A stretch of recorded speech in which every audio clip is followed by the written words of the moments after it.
Twins pregnancy and twins childbirth is always precious and high risk. তো twin বাচ্চাদের অনেকবার আমাদেরকে স্টার্টিং ফেজে অনেকবার ডিফারেন্স আমরা দেখতে পারি। জিনিসটা যেহেতু টুইন্স বাচ্চাদের high chance of preterm delivery, low birth weight as compare to single বাচ্চাদের ক্ষেত্রে। অনেকবার টুইন্স বাচ্চাদের ডায়েট শিডিউলটা আলাদা থাকে, সেটা একটা চিন্তার ব্যাপার আছে। ঠিক আছে, ওদের সিঙ্ক্রোনাইজ করে এক সমান দুটা বাচ্চা খায় না, স্লিপিং হ্যাবিটটাও আলাদা থাকে। থার্ড আছে অনেকবার ওদের ফাইন্যান্সিয়াল বার্ডেনটাও বাড়ে। ইনিশিয়াল পার্টে এনআইসিউ চার্জটাও অনেকবার বেশি হয়, ওদের বাচ্চাদেরকে এনআইসিউ অ্যাডমিট করতে হয়, অনেকবার ভ্যাকসিন দিতে হয়। তো দুটো সেপারেট বাচ্চাদের ওদের ফাইন্যান্সিয়াল বার্ডেনটাও বাড়ে। সেকেন্ড, অনেকবার টুইন্স বাচ্চাদের আমরা দেখি কি ইনিশিয়াল ফেজে একটু ডেভেলপমেন্টাল মাইলস্টোন একটু ডিলে থাকে, ঠিক আছে, অ্যাজ কম্পেয়ার টু যাদের সিঙ্গেল বাচ্চা থাকে। বাট আস্তে আস্তে ওটা নর্মাল চলে আসে।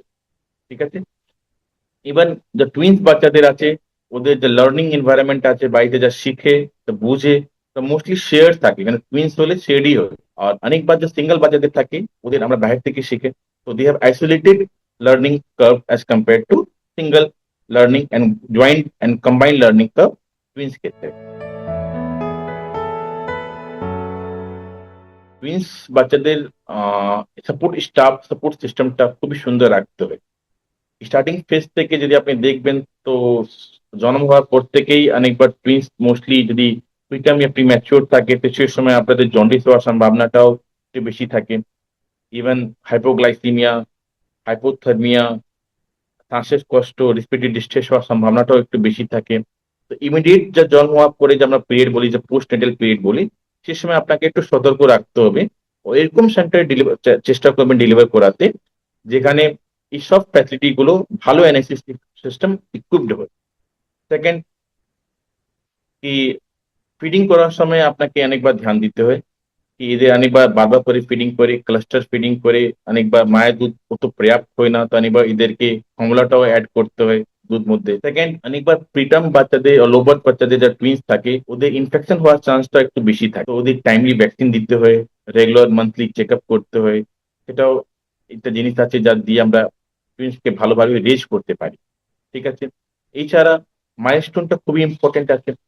কেন কি টুইন্স বাচ্চাদের অনেকবার মাইলস্টোন ডিলে হয়ে যায়, যা ইনিশিয়াল পেজে যা অনেকবার বাচ্চা স্টিক থাকে, তো ওদের মাইলস্টোন ডিলে থাকে। সেই সময় আপনাদেরকে ইমিডিয়েটলি পিডিয়াট্রিশিয়ানের সঙ্গে সম্পর্ক করতে হবে। থার্ড এন্ড মোস্ট ইম্পর্টেন্ট আছে, আমরা যখন টুইন্স সঙ্গে কথা বলি, या কোনো ইন্টারাকশন দিই, কোনো অ্যাটেনশন দিই, তো দুটা আলাদাভাবে দিতে হবে। দুজনকে সামনে বসে একসঙ্গে দেওয়া যাবে কেন, twins may be identical, but ওদের মাইন্ড, গ্রোথ সব সেপারেট থাকে, ওদের পার্সোনালিটি সব সেপারেট থাকে। তো কোনো বাচ্চাদের রাগ বেশি আছে, কোনো বাচ্চাদের রাগ কম আছে, কোনো বাচ্চা শান্ত থাকে, কোনো বাচ্চা উত্তেজিত থাকে, এই সব জিনিসটা আপনাকে বুঝে রাখতে হবে। টুইন ডেলিভারি যেহেতু প্রিসিয়াস তো থাকে, पर মায়ের জন্য একটু বার্ডেন, একটু লোড একটু বেড়ে যায়। কি কি হতে পারে মায়ের? ফার্স্ট ট্রাইমেস্টার অনেকবার আমরা শুনেছি কি মারা ভমিট করে, টুইন্স প্রেগনেন্সি ভমিটিংটা একটু বেশি হয়, এক্সেস ভমিটিং হয়, মায়ের উপর ফ্যাটিকনেসটা, মায়ের গায়ে হাত খুব ভীষণ ব্যথা করে, সাডেনলি ওয়েটটা বেড়ে যায়। ইভেন মায়ের প্রেগনেন্সি কমপ্লিকেশন, যেরকম আপনার হাইপার টেনশন আছে, ডায়াবেটিস আছে, থাইরয়েড আছে, প্রিটার্ম লেবার আছে, এটা টুইন্স প্রেগনেন্সি একটু বেশি হয়। ঠিক মতো মা ঘুমাতে পারে না, ওদের মুড সুইংস গুলো খুব বেশি হয় মাদের। তো সেই জিনিস জন্য আপনাকে এনভায়রনমেন্ট, সাপোর্ট স্টাফ আর অ্যাজ এ ফাদার আপনাকে খুবই সাপোর্ট করতে হবে মাকে, কি এনভায়রনমেন্টটা একদম লাইট থাকে। আর ছোট মোটো যদি সমস্যা থাকে, ওকে ইমিডিয়েটলি আপনাকে নিয়ার বাই ডক্টর সঙ্গে, যে গ্যাঙ্গুলিস্ট আছে ওনার সঙ্গে সম্পর্ক করতে হবে টাইম টু টাইম। সেই জন্য অ্যান্টিনেটাল ভিজিটটা খুবই ইম্পর্টেন্ট আছে। ট্রিটমেন্ট ভ্যাকসিনটা দিতে হবে আপনাকে উইথ টাইম, কোনো রকম কমপ্লিকেশন না হয়।